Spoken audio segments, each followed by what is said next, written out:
Galera maravilhosa! Tudo bem, gente? Eu sou a professora Carol Mendonça, você está no canal Português para Desesperados, o seu canal de língua portuguesa para os concursos, para o Enem, para os vestibulares, para a vida, porque o português é vida, redação também. Então, seja muito bem-vindo, seja muito bem-vinda se é a sua primeira vez. Se você já é de casa, bem-vindo de volta, meu amor! Muito obrigada pelo seu like, que eu sei que você já deixou para dar aquela moral para mim, pela sua inscrição aqui no canal para não perder mais vídeos aqui do projeto Enem 2024, Linguagens 40+, que é o que você merece, tá? Se você não tá ligado no que tá acontecendo aqui, é o seguinte, toda semana tem simulado com questões inéditas elaboradas por mim com base nas provas anteriores. Então você vai ver, você já pode baixar o seu simulado, o link tá aqui na descrição desse vídeo de forma gratuita, e você vai perceber que sempre tem uma questão inédita que eu fiz e, na sequência, a questão anterior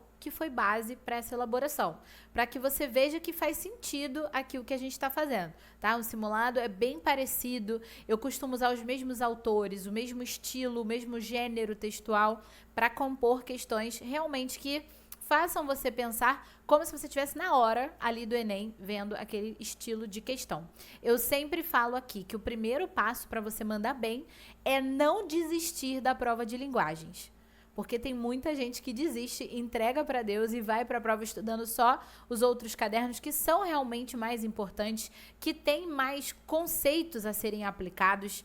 Eu reconheço isso. Os outros professores portugueses às vezes ficam tristes comigo, mas é isso aí. Realmente, a parte lá de exatas, a parte biológica, tem uma força muito maior porque é muito mais conteúdo que você estuda e vê na prova. Esse aqui é um conteúdo que a gente precisa de um talentinho, precisa desenvolver uma certa habilidade para encontrar. Realmente não tem gramática na prova, mas a gente não vai estudar gramática, nós vamos estudar a própria prova.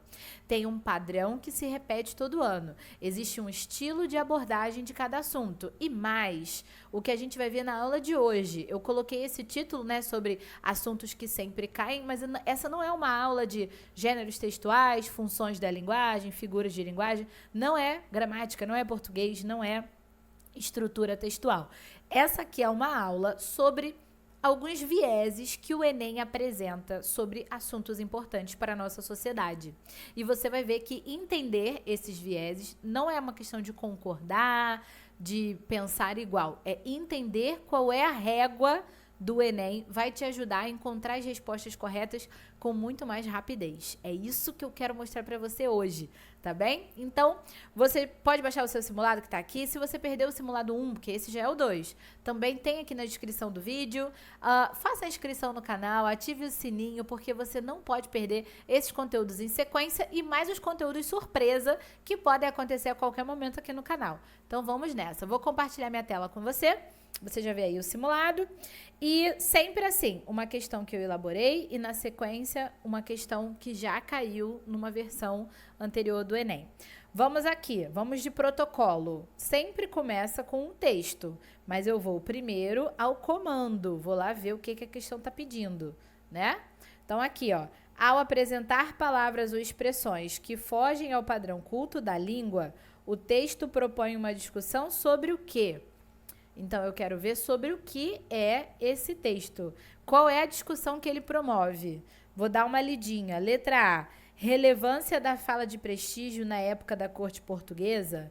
Letra B, inovação do português brasileiro que melhora a língua a cada ano. Letra C, razões históricas de preconceito sobre a fala regional do Brasil. Letra D, importância do conhecimento, da preservação e do respeito à língua falada no Brasil. Ou letra E, variedade de uso da língua, característica da literatura e da música brasileiras. Olha só, eu não li o texto ainda, mas como eu conheço a prova do Enem, eu sei que nenhum texto aqui vai propor uma discussão sobre fala de prestígio na época da corte portuguesa. Nem fala de prestígio em época nenhuma, de nenhuma pessoa, de nenhum grupo, de nenhum momento histórico nosso. Fala de prestígio é um termo que sugere preconceito. Por quê? Na teoria que orienta a elaboração de questões do Enem que leve em consideração linguistas, pesquisadores e a tentativa da diminuição do preconceito de uma forma geral, a gente não vai falar que uma fala, uma língua, um jeito de falar ou outro vai ser melhor, vai inferiorizar um segundo. Não vai rolar isso no Enem. Se rolar, vai ser com crítica. E não para levantar que é prestigioso. Então aqui, a fala na época da corte portuguesa era uma fala de prestígio. O Enem não vai dizer isso. Nem da fala da corte portuguesa, nem da nossa fala. Então você pode ver aqui que a gente já vai eliminar também, ó, inovação do português brasileiro que melhora a língua a cada ano. Como se o português brasileiro melhorasse a língua portuguesa. Você pode até pensar isso. E eu até dou uma pensada também.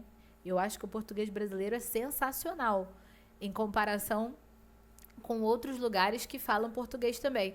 Mas nunca o Enem vai dizer que o brasileiro é melhor do que o português, que o português é melhor do que o africano. Não vai, ninguém é melhor. Cada um tem o seu jeito e a gente precisa coexistir para se entender. Esse é o viés do Enem.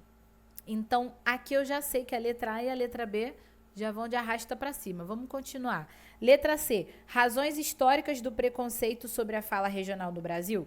Esse é um assunto que o Enem poderia levantar. Então, vou deixar aqui por enquanto. Letra D. Importância do conhecimento, da preservação e do respeito à língua. Esse é um assunto que o Enem poderia levantar. Então, eu vou deixar aqui. Letra E. Variedade de uso da língua, característica da literatura e da música brasileiras. Esse é um assunto também que o Enem poderia levantar. Então, eu só cortei a A e a B antes de ler o texto. Vou lá ler o texto. Vamos ver se tem razões históricas do preconceito, se tem importância do conhecimento e do respeito, ou se é um texto que puxa esse assunto da variedade do uso, característica na literatura e na música. Vamos lá ver. Tô bem aqui, ó.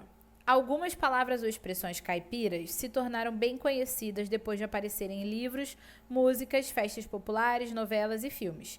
Embora alguns termos tenham se originado de outros países e também de populações indígenas brasileiras, é com as pessoas do interior dos estados que elas ganham uma pronúncia diferente e um significado peculiar. Muitas já foram incorporadas aos dicionários de língua portuguesa. Confira algumas e saiba o que elas significam. Abestalhado é alguém tolo, abobalhado. Antes donte é antes de ontem. Cabar no caritó é ficar solteirona, ficar pra titia. Boca de siri, ficar calado, fazer silêncio. Dar cabo a machado, inventar um problema sem ter necessidade. Pichilinga é usada para designar qualquer coisa que seja bem pequena, minúscula. Tal, beleza. Aí tem aqui, né, a fonte de onde saiu. Vamos agora analisar. Na letra C, está dizendo que o texto traz razões históricas do preconceito. O texto nem falou em preconceito. O texto fala de expressões consideradas caipiras, ele fala onde elas aparecem e ele fala que elas estão agora até presentes nos dicionários de língua portuguesa. Não se falou em razões históricas do preconceito. Letra C, muito obrigada. Fique com Deus, até a próxima. Letra D. A importância do conhecimento, da preservação e do respeito à língua falada no Brasil. Essa é boa, né? Porque eu tenho trecho de dicionário, fazendo aqui explicação, fazendo uma demonstração de estudo, né? E com respeito, né? É tudo aqui falado como qualquer outra variação. Segura essa. Letra E. Variedade de uso da língua, característica da literatura e da música brasileiras. Então, isso aqui também é um tema presente aqui no texto. Mas, se eu quero uma proposta de discussão, é porque eu quero levantar uma indicação, uma proposta de fato, né? Eu quero aqui que alguma coisa realmente seja discutida, seja comentada. A melhor aqui é a letra D. Né, sobre o quanto é importante a gente conhecer, preservar e respeitar a língua falada no Brasil. É a alternativa que mais resume esse viés do Enem, ok? Então, a letra E também sai porque, apesar de ser uma demonstração de variedade, né, variedade não seria só essa. Então, a mais completa aqui foi a letra D. E isso aqui você pode levar para a vida, pode levar para o coração. A importância de conhecer variedades da língua, estruturas diferentes, que podem ser diferenças geográficas, diferenças etárias, diferenças profissionais, diferenças sociais. A importância dessa preservação, ou seja, a gente levar para o dicionário, já que é a maneira como se fala, já que as pessoas se entendem, né? Então, você oficializar, isso é muito importante e, mais do que tudo, respeitar. Esse viés vai estar presente, pelo menos, em 4 ou 5 questões. Ele vai ser o norte de 4 ou 5 questões todo ano. Você pode esperar, pode procurar na sua prova que você vai encontrar, tá? Vamos ver qual foi a questão que caiu, que eu achei assim que teve o mesmo tema. Ó, essa aqui, número 2. Vamos lá ver o comando. Com base na afirmação de que associar o R caipira apenas ao interior paulista é uma imprecisão geográfica e histórica, o texto propõe uma discussão sobre o quê? Tenho as mesmas opções aqui. Relevância da fala de prestígio na época da corte portuguesa. Inovação do português brasileiro sem equivalente em Portugal. C. Razões históricas de preconceito sobre a fala regional no Brasil. D. Importância do estudo da preservação e do respeito à língua falada no Brasil. Ou E. Variedade de uso da língua, característica da literatura e da música brasileiras. Vamos ver o texto? Vamos ver o que ele está falando? Ó. De acordo com alguns... Vou aumentar um pouquinho. De acordo com alguns estudos, uma inovação do português brasileiro é o R caipira. Às vezes, tão intenso que parece valer por 2 ou 3, como importa ou carne. Associar o R caipira apenas ao interior paulista é uma imprecisão geográfica e histórica. Embora o R tenha sido uma das marcas do estilo matuto do ator Mazzaropi em 32 filmes. Seguindo as rotas dos bandeirantes paulistas em busca de ouro, os linguistas encontraram o R, supostamente típico de São Paulo, em cidades de Minas Gerais, Mato Grosso do Sul, Paraná e oeste de Santa Catarina e do Rio Grande do Sul, formando um modo de falar similar ao português do século XVIII. Quem tiver paciência e ouvido apurado, poderá encontrar também na região central do Brasil o S chiado, uma característica típica do falar carioca que veio com os portugueses em 1808 e era um sinal de prestígio por representar o falar da corte. Olha aí, ó. A história da língua portuguesa no Brasil está revelando as características preservadas do português, como a troca do L pelo R, resultando em pranta em vez de planta. Camões registrou essa troca em Os Lusíadas. Lá está um frautas no lugar de flautas. E o cantor e compositor paulista Adoniran Barbosa deixou registrado em frases como frechada do teu olhar, do samba, de tiro ao álvaro. É isso aí. Então tá. O que aconteceu aqui nesse texto, gente? Nós estamos falando sobre variedade linguística com todo respeito, estudo, ciência e compreensão do mundo. De novo, entendeu? Então, a discussão levantada pelo texto é a relevância da fala de prestígio? Não, ele cita, né, que alguma alteração é oriunda do estilo de falar da corte e na época era considerada prestigiosa, mas o texto não é sobre relevância de fala de prestígio. Fala não tem prestígio. Toda fala tem prestígio, na verdade, né? É o contrário. Todas as falas têm prestígio. Não é a letra A. Letra B. Inovação do português brasileiro sem equivalente em Portugal? Não. Mostra até coincidências. Mostra até derivações do português de Portugal. E essa não é a discussão. Letra C. Razões históricas do preconceito sobre a fala regional? Também não se falou nisso. O texto trata com todo o respeito do mundo as variações, né? Letra D. Importância do estudo, da preservação e do respeito à língua falada no Brasil. Essa que é a carinha do Enem. Variedade do uso da língua, característica da literatura e da música. Aqui ele citou exemplos de Camões, citou a Dona Irã Barbosa, citou o samba do Tiro ao Álvaro, né? Mas essa não é a discussão também. A discussão é que a gente precisa estudar, preservar, oficializando, colocando estudos, tratando de maneira séria, né? E sempre respeitar a língua falada no Brasil. Gabarito, letra D. Ao final desse simulado, você vai encontrar indicações de mais leituras sobre o tema.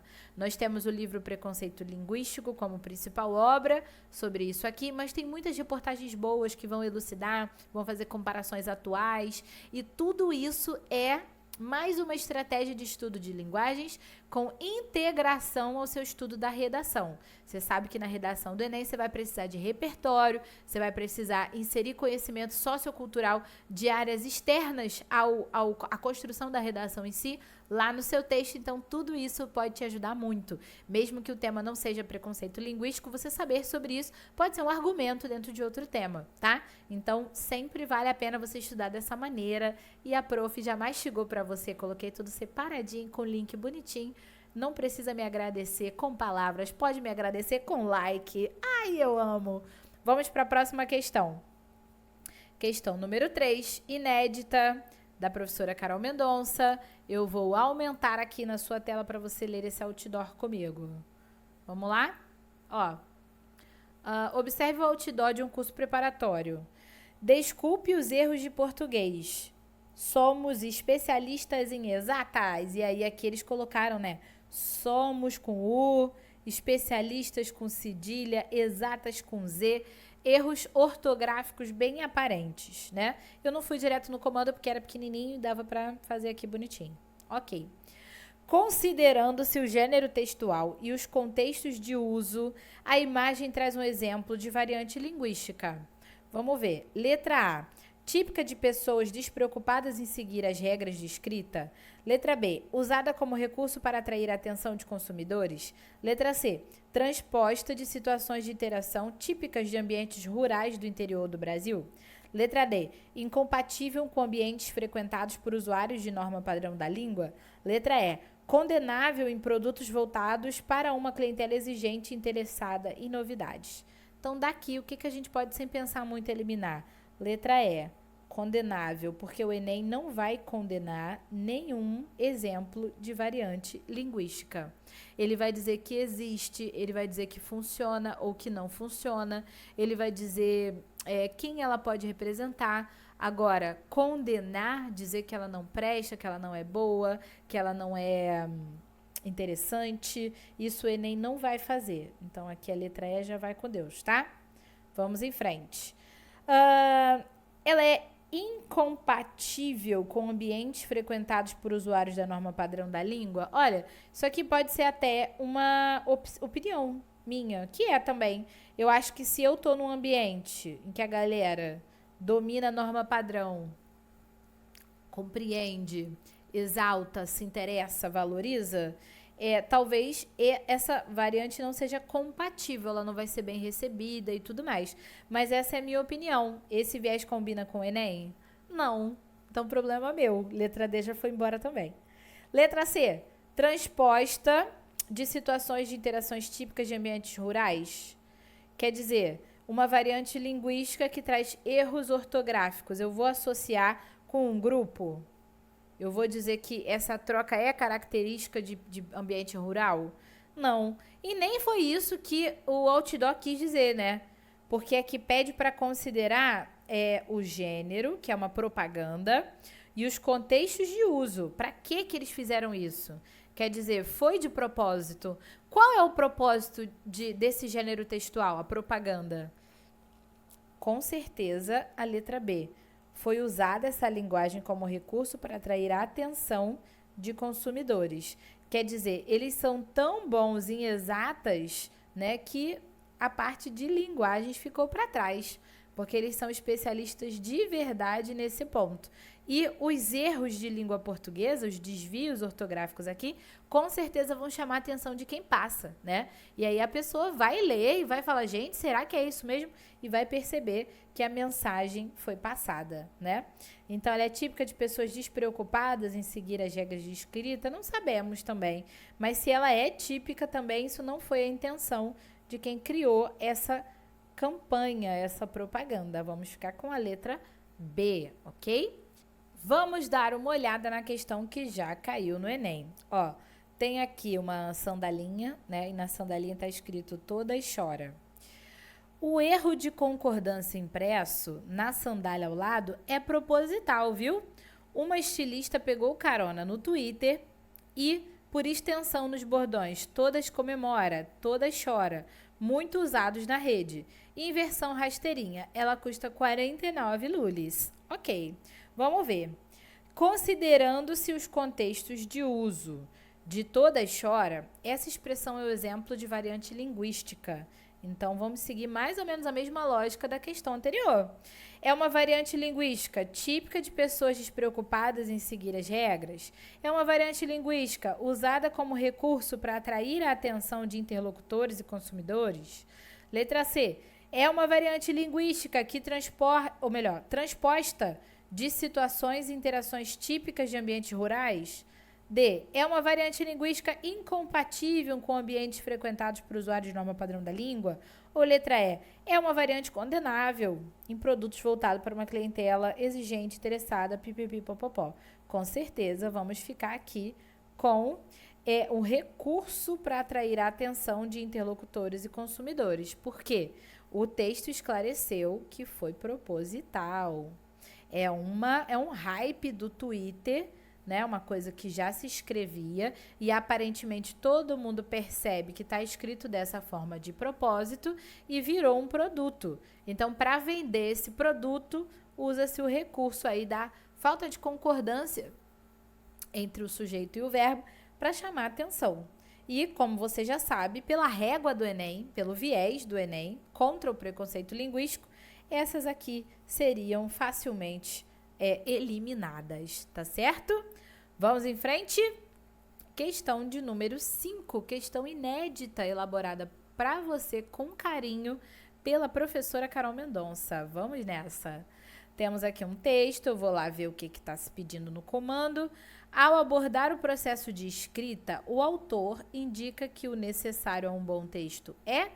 O que é necessário a um bom texto? Letra A, organização sintática e lógica das palavras. Letra B, apresentação clara das estruturas sintáticas corretas de acordo com o padrão linguístico culto.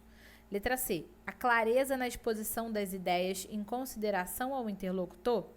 Letra D, a construção textual que inclui grupos etários distintos. Letra E, a criatividade do escritor para alcançar o público.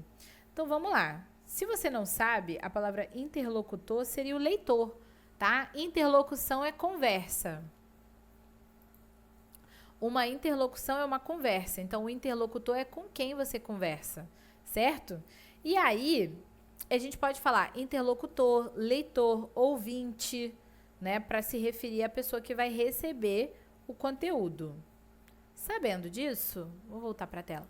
Sabendo disso, antes de ler o texto, o autor indica que o necessário a um bom texto é...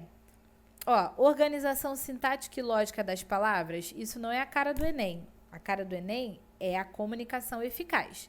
Letra B, apresentação clara, aqui, padrão linguístico culto. Não é a cara do Enem, é o contrário, né? Letra C, clareza na exposição das ideias em consideração a quem vai ler. Essa pode ser. Letra D, a construção textual que inclui grupos etários distintos. Uma leitura inclusiva, né, que promove identificação, pode ser também. Isso aqui é a carinha do Enem. Letra E, a criatividade do escritor para alcançar o público, pode ser também, né? Então, já eliminamos a A e a B. Agora eu vou ler o texto. É só esse pouquinho aqui? Ai, que maravilha. Vamos lá. O gigolô das palavras. A sintaxe é uma questão de uso, não de princípios. Escrever bem é escrever claro, não necessariamente certo. Por exemplo, dizer escrever claro não é certo, mas é claro, certo? Então, esse texto aqui do maravilhoso Luiz Fernando Veríssimo, o que ele está querendo dizer? O que ele diz aqui, né? Que a sintaxe é uma questão de uso, não de princípios. Então, a usualidade, a comunicação, o entendimento é que é prioridade. Escrever bem não é, ou melhor, escrever bem é escrever claro, não necessariamente certo, ou seja, uma despreocupação com regra gramatical bem nítida aqui, né? Então, escrever bem é você ter clareza, tá? Aqui é a palavra-chave que vai nos levar ao gabarito aqui, ó, letra C. Clareza na exposição das ideias, considerando quem vai ler, né? Então, você escrever claro não é certo, mas é claro. Quer dizer, aqui gramaticalmente, se a gente fosse corrigir, seria escrever claramente, usando o advérbio de modo como você escreve, escrever claramente, né? Mas quando eu digo você tem que escrever claro, fica claro o que eu quero dizer. Então não tá certo, mas tá claro. E é isso que importa na opinião desse pequeno texto, ok? A letra D, grupos etários distintos, isso aqui não entrou no texto. E a letra E também, criatividade, não. Ele está falando só da importância de se fazer entender, né? De ser claro. Vamos ficar com a letra C aqui mesmo. Vejamos agora a questão que já caiu na prova. O texto agora é de Paulo Leminski. E a estrutura aqui, o comando é o mesmo. Ao abordar o próprio processo de criação, o poeta recorre a exemplificações com o propósito de representar a escrita como uma atividade que faz o quê? Segundo esse texto. Vamos ver. Letra A. Requer a criatividade do artista. Letra B. Dispensa explicações racionais. Letra C. Independe da curiosidade do leitor. Letra D. Pressupõe a observação da natureza. Letra E. Decorre da livre associação de imagens. Vamos ver o que é mais a cara do Enem aqui. Razão de ser. Tô aqui, ó. Razão de ser. Escrevo e ponto. Escrevo porque preciso. Preciso porque estou tonto. Ninguém tem nada com isso. Escrevo porque amanhece e as estrelas lá no céu lembram letras no papel. Quando o poema me anoitece, a aranha tece teias, o peixe beija e morde o que vê. Eu escrevo apenas. Tem que ter porquê? Quer dizer, ele está falando aqui que ele escreve porque ele escreve, né? É porque ele precisa, é porque ele quer. Os motivos são infinitos, mas não precisam ser elencados, né? É isso que ele está dizendo. Então, vamos lá. Segundo o autor, o poeta recorre a exemplificações com o propósito de representar a escrita como uma atividade que faz o quê? Letra A. Requer a criatividade do artista. B. Dispensa explicações racionais. Essa tá bonita, hein? C. Independe da curiosidade do leitor. É verdade também. Letra D. Pressupõe a observação da natureza. Não, ele fala que ele faz isso, mas para você escrever bem, você não precisa fazer isso. Letra E. Decorre da livre associação de imagens. Ele faz isso, mas ele não diz que é isso, né? A criatividade do artista, não, é ele querer. O que tem mais a ver com o viés do Enem? Dispensa explicações racionais ou independe da curiosidade do leitor? Com certeza, levando em consideração o final do texto e o viés do Enem, dispensa explicações racionais. O que a gente tem aqui, gente? É uma obra que, por si, né, ela mesma explica o que é, na opinião do autor, que é o seu criador, o ato de escrever. Para ele escrever é isso aí. Ele faz dessa maneira, ele faz de outra, ele tem um motivo hoje, outro amanhã, mas não tem que ter o porquê. Ele fala, eu escrevo apenas. Tem que ter porquê? Esse final, com essa pergunta retórica, que é uma pergunta usada para causar reflexão, ele tem tudo a ver com a letra B, dispensa explicações racionais. Então, a gente vai ter aqui, descartada aquelas intenções mais conservadoras de que o texto tem que ter um fundamento X, que tem que ter uma finalidade Y. Então, a gente está trabalhando aqui poesia. O autor é chamado de poeta, então não tem que ter porquê. Simplesmente se cria a arte, não só textual, né, mas a arte de uma maneira geral, que pode aparecer em outro gênero aí para vocês, em outro estilo, em outro tipo, porque sim, é a arte pela arte, bem parná aí pra gente. Então, gabarito, letra B. Lembrando que, mesmo que a gente tenha opções corretas, a gente tem que ver aquela que mais se alinha com o texto em análise e com o viés do Enem. Por isso que a gente ficou com a letra B, tá bom? Vamos em frente. Questão de número 7, feita pela sua prof. Temos um texto aqui um tanto quanto grande, então eu vou lá ver o que o comando está me pedindo, né? O comando ficou aqui do outro lado. Então, vem. O recurso linguístico que interrompe o fluxo narrativo e fala diretamente com o leitor tem o objetivo de quê? Então, tem um texto que vai apresentar um recurso linguístico que está descrito aqui. Que recurso é esse? Interromper o fluxo da narração da história e, de repente, falar com o leitor no meio do texto, né? Isso aí tem qual objetivo? Letra A. Incluir o leitor na problemática do texto e gerar a sensação de interlocução. Você já sabe que interlocução é conversa. Essa pode ser.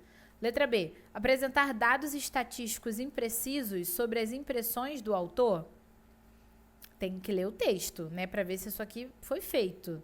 Mas o objetivo seria apresentar dados estatísticos sobre a impressão do próprio autor? Eu não vou desconsiderar, mas essa é esquisita para mim. Letra C. Descrever a sua mentalidade do interlocutor e promover identificação. Descrever como o interlocutor está pensando e promover uma identificação. O cara fala, é isso mesmo? Pode ser. Letra D. Ditar o ritmo da narrativa na perspectiva do autor? Pode ser também, né? Como Machado de Assis faz muito.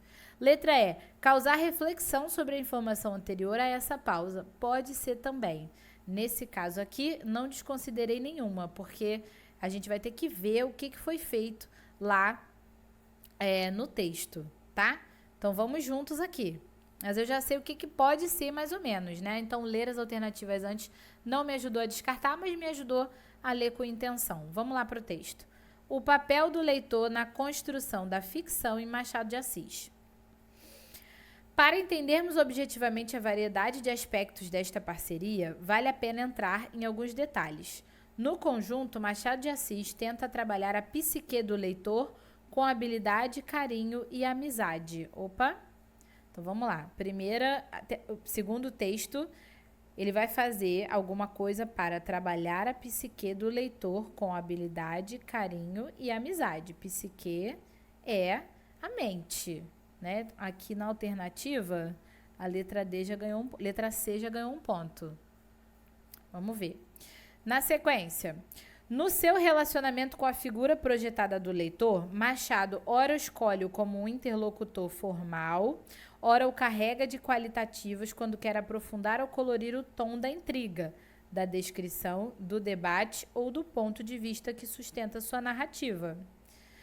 Nas várias situações da cena, ele usa o simples nome de leitor, ou então qualifica o interlocutor de caro leitor, leitora que é minha amiga, leitora castíssima, leitora minha devota, fino leitor e etc. Então, aqui tivemos exemplos dessa interrupção do fluxo narrativo para falar direto com o leitor. Quando quer apelar para a necessidade de reflexão, tenta mover a inteligência e a decisão do leitor. Então, aqui, ó, dá ritmo da narrativa na perspectiva do autor. Isso aqui ficaria legal também, segundo esse pedacinho, né? Em tais casos, emprega expressões como leitor curioso, curioso leitor, ou então abre diretamente o jogo e deixa a solução nas mãos do próprio leitor. Veja o leitor a comparação que melhor lhe quadrar. Veja e não esteja daí a torcer-me o nariz, só porque ainda não chegamos à parte narrativa dessas memórias. Lá iremos. Creio que prefere a anedota à reflexão, como os outros leitores, seus confrades, e acho que faz muito bem. Pois lá o iremos. Então, trecho aqui de Memórias Póstumas de Brás Cubas, né? Há ocasiões em que deixa a intriga correr e deixa a batata quente estourar na mão do leitor. É quando, em tom definitivo, conclui a narrativa de um episódio e diz: decida o leitor. Ou quando oferece o tempo para amadurecimento da metodologia de busca. Deixemos ao leitor o tempo de decifrar esse mistério. Como bom artista, mostra que sabe conter a intempestiva curiosidade de leitores quando se dirige à impaciente leitora no Quincas Borba. Para o leitor apressadinho que está querendo dar ao livro o ritmo de sua pressa, tem uma sentença bem racional. A ele confidencia que o maior defeito deste livro és tu, leitor. Tu tens pressa de envelhecer e o livro anda devagar. É sensacional, né? Texto aqui de João Ferreira. Com base no que a gente leu, vamos lá.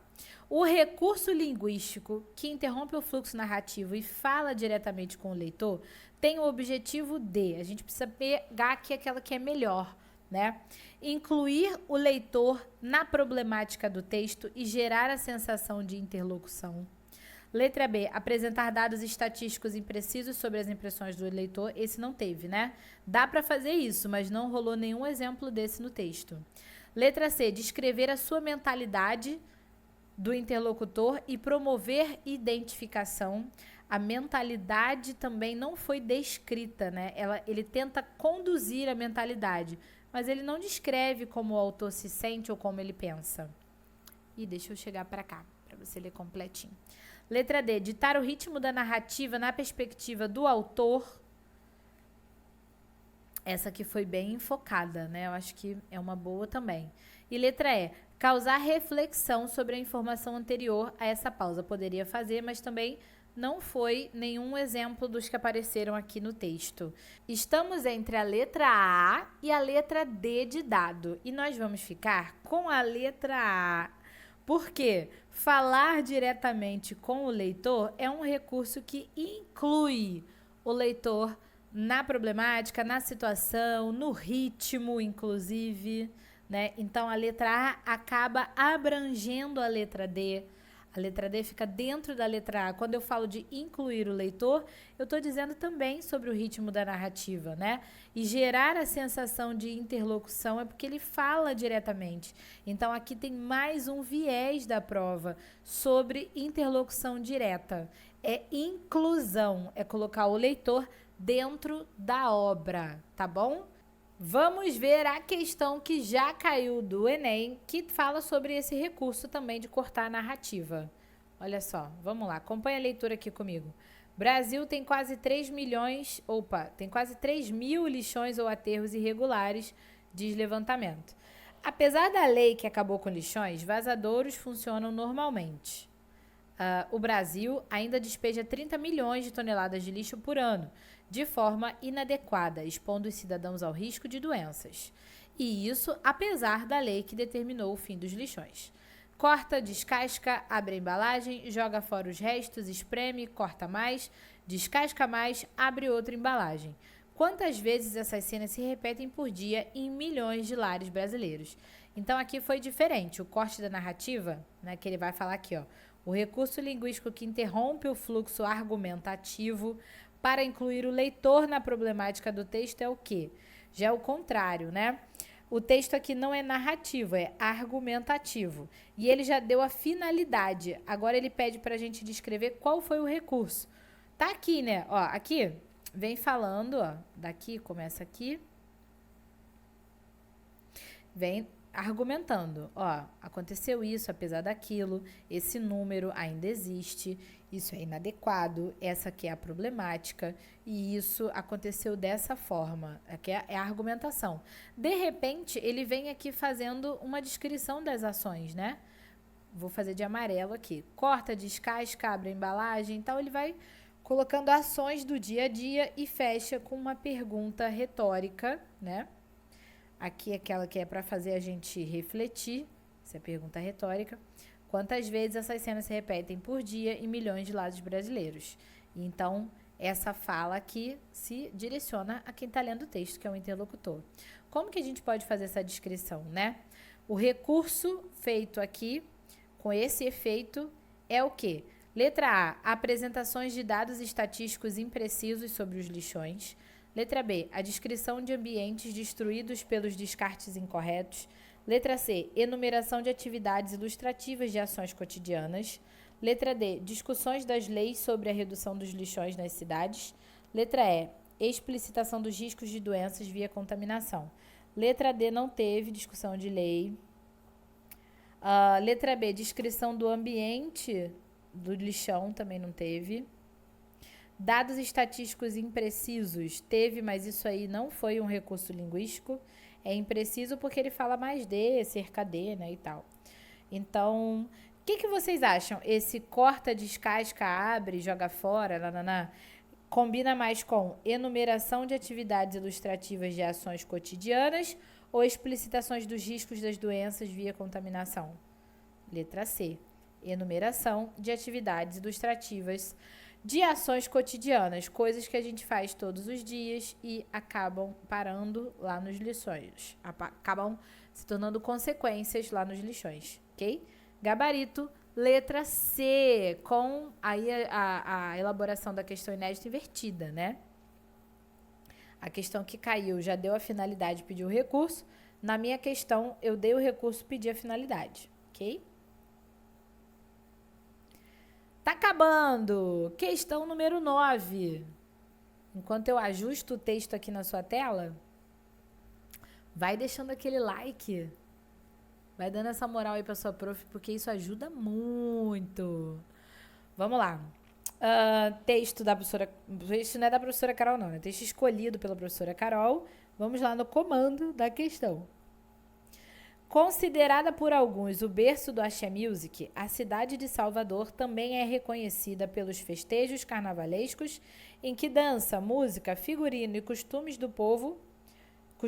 povos do mundo inteiro se encontram nas ruas baianas. O conjunto dessas características demonstra o quê? Vamos lá. Não li o texto ainda, mas vou dar uma olhada aqui. Letra A. Apropriação de gêneros e estilos estrangeiros na criação da música brasileira. Letra B. Deixa eu ajustar nossa telinha. Letra B. Inexpressividade das manifestações nordestinas em relação às referências estéticas internacionais. Letra C. Coexistência de referenciais culturais díspares na construção da musicalidade brasileira. Letra D. Diluição de modelos estéticos internacionais na criação de novos referentes musicais. Letra E. Sobreposição de ideias musicais africanas na música autenticamente nacional. Vou falar pra você, dá pra ver o gabarito aqui antes de ler o texto. Sabe por quê? Nenhuma ideia musical vai se sobrepor a outra. O Enem não vai defender isso. A não ser que o texto seja todo por ironia. Seja um texto condenável, né? Que não vai ser o caso. Então, aqui, não vai ninguém se sobrepor. A diluição de modelos estéticos internacionais na criação de novos referentes musicais quer dizer como se novos referentes musicais da Bahia diluíssem modelos lá de fora. É difícil. Porque, ao mesmo tempo que a gente não fala que nenhuma ideia é melhor, nenhuma música é melhor, nenhum estilo estético é melhor, difícil. Vou botar um asteriscozinho aqui só pra gente conferir. Letra C. Coexistência de referências culturais díspares na construção da musicalidade brasileira. As referências culturais díspares, diferentes, elas coexistem na construção da musicalidade brasileira. Isso aqui tem a carinha do Enem. Deixa eu ver a letra B. Inexpressividade das manifestações nordestinas. As manifestações nordestinas são inexpressivas. Você acha que vai vir isso no Enem? Nunca. Primeiro que é mentira, segundo que, ainda que fosse a opinião de alguém, jamais o Enem chancelaria, né? Letra A. Apropriação de gêneros e estilos estrangeiros na criação da música brasileira. Você acha que o Enem vai falar que a música brasileira se apropriou de gêneros e estilos estrangeiros? Muito difícil. Para mim, é muito provável que seja aqui a letra C. Vamos ler o texto? Vamos lá. As peças do axé. Sabe o que os baianos tinham no carnaval do século XIX? Acredite se quiser. Ópera. Não havia música carnavalesca, conta o pesquisador Paulo Miguez, da Universidade Federal da Bahia. Cantavam-se trechos operísticos na rua. é que a influência do batuque negro ainda era tímida. A folia baiana sempre teve algum reflexo da cultura dos escravos, pela forma de se exibir. Então, peraí, ó, tem ópera destacado, agora cultura dos escravos. Pela forma de se exibir desfilando e cantando, que lembrava os traços das festividades nigerianas do Damorixá e do Geledé, segundo o sociólogo Antônio Risério, autor do Carnaval de Ijexá. Só que no começo, os descendentes de africanos ainda estavam confinados à periferia de Salvador. Em 1895, 7 anos depois da abolição da escravatura, a cidade parou atônita quando um grupo de negros de etnia Nagô vestiu batas da África e desfilou pelo centro. No Embaixada Africana, o primeiro afoxé. Na língua iorubá da Nigéria, afoxé significa encenação ritual. Ele deu ao desfile um enredo e uma dança cadenciada, o Ijexá, marcada pelo atabaque, tambor que se toca direto com a mão, e o agogô, 2 capânulas de ferro percutidas com uma vareta de metal. A partir daí, os afoxés tomaram conta do pedaço. Até os anos 50, o carnaval branco ocorria dentro dos clubes e o negro na rua. Houve então uma revolução tecnológica, a do trio elétrico. Atrás deles surgiram multidões enlouquecidas, pulando e misturando frevo, marchinhas, música popular em geral. Os negros ainda tentaram resistir, mas em 1987, e depois que o bloco Olodum aderiu ao caminhão eletrificado, a inspiração africana juntou-se à cultura pop dos trios. Nasceu assim o Carnaval do Axé, uma fusão escaldante de culturas e ritmos de várias origens, mas com a raiz africana dando o tempero geral. Valdemir Santana, de Salvador. Se você quiser ler esse texto completo, o link está aqui. Então, minha gente, é sobre isso. O Enem jamais vai colocar uma cultura, qualquer que seja, acima de outra. A questão aqui, a palavra-chave é coexistência. A palavra-chave é respeito. A palavra-chave é integração. Porque, por esse viés, a nossa cultura é vista. A cultura do mundo é entendida. Então, você se liga, porque entender isso vai ajudar você a achar a alternativa correta muito mais rapidamente, tá? Então, a gente vai ficar aqui com a letra C. Coexistência de referências culturais díspares na construção da musicalidade brasileira. Inclusive, nas referências que eu coloquei aqui para vocês hoje, para que vocês leiam e consumam um conteúdo interessante para sua bagagem, para o seu repertório lá na redação, eu coloquei o documentário Axé, O Canto de um Povo de um Lugar, disponível na Netflix, que é sensacional. Eu sou fã desse documentário. Eu sou fã de música brasileira, de música baiana, eu amo a Bahia de uma maneira geral, acho que é muito emocionante para mim esse tipo de conteúdo, mas vou te falar, eu já assisti algumas vezes e muitas delas com um biricutico na mão ali, porque, ó, axé, é uma delícia, além de ser um conteúdo muito importante e muito bonito. Axé, O Canto de um Povo de um Lugar, disponível na Netflix.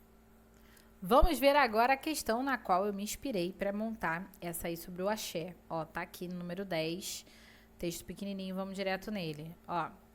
A África possui os próprios estilos de reggae e centenas de bandas. Clubes de reggae são encontrados na Europa, na Austrália e nos Estados Unidos. Todos, de Eric Clapton a Caetano Veloso, já realizaram suas incursões ao reggae. A fonte desse som é a Jamaica, a terceira maior ilha do Caribe. No fim dos anos 60, o reggae também começava a conquistar espaços em várias regiões do Brasil, e logo o som caiu nas graças dos maranhenses. Na cidade de São Luís, o grande investimento midiático, o crescente mercado de discos e o desenvolvimento do circuito das radiolas fizeram o movimento reggae alcançar a solidez em meados da década de 80. Ok, sabendo disso, vamos lá. Considerada por alguns capital brasileira do reggae, a cidade de São Luís também é reconhecida pelos festejos juninos, que incluem Bumba Meu Boi, tambor de crioula, cacuriá e as tradicionais quadrilhas. O conjunto dessas características demonstra o quê? Letra A, apropriação de gêneros? Não. B, inexpressividade de manifestações nordestinas? Não. C, coexistência de referenciais culturais díspares na construção da musicalidade brasileira? Com certeza. Letra D, diluição de modelos estéticos internacionais na criação de novos referentes? Você consegue diluir a origem? Claro que não. Letra E, a sobreposição de ideias musicais. Não, nenhuma ideia se sobrepõe à outra. Vamos ficar com a letra C, que é a única de paz. É a única que fala de coexistência, a única que traz esse viés do Enem, que é maravilhoso, que é importante para a formação cidadã, que respeita minorias, construções, história, cultura e valoriza cada pedacinho desse tipo de construção. Se você souber o que procurar, você vai ver que vai ser muito mais rápido eliminar alternativas. Às vezes fica uma parecida com a outra e você vai definir com o texto, com aquilo que predomina, que aparece mais no texto. Mas, no geral, esse viés, quando você percebe que há um tema parecido com esse aqui, vai ser a sua bússola, o seu norte. Eu tenho certeza de que você vai acertar e ficar tranquilo na hora da sua prova, porque além do conhecimento, a gente está buscando aqui segurança, frieza emocional para arrasar na hora da sua prova do Enem, tá bom? Esse foi o simulado número 2, eu espero que você tenha gostado. Comente aqui o que você achou, o que você está sentindo, se você tem evoluído, se a dificuldade está muito grande. Eu quero saber como você está e eu vou amar responder aqui o seu comentário, tá bom? Na próxima semana tem o simulado 3, com 20 questões, né? Até o finalzinho de outubro a gente vai chegar a 45 questões e a gente vai subindo, degrauzinho por degrauzinho, com fé, com dedicação, né? A fé que eu digo é a crença no que a gente está fazendo, é colocar o nosso coração nessa preparação. Eu tenho certeza de que vai dar certo, tá bom? Um beijo grande para você, até a próxima aula e não tem jeito, vai passar. Fui!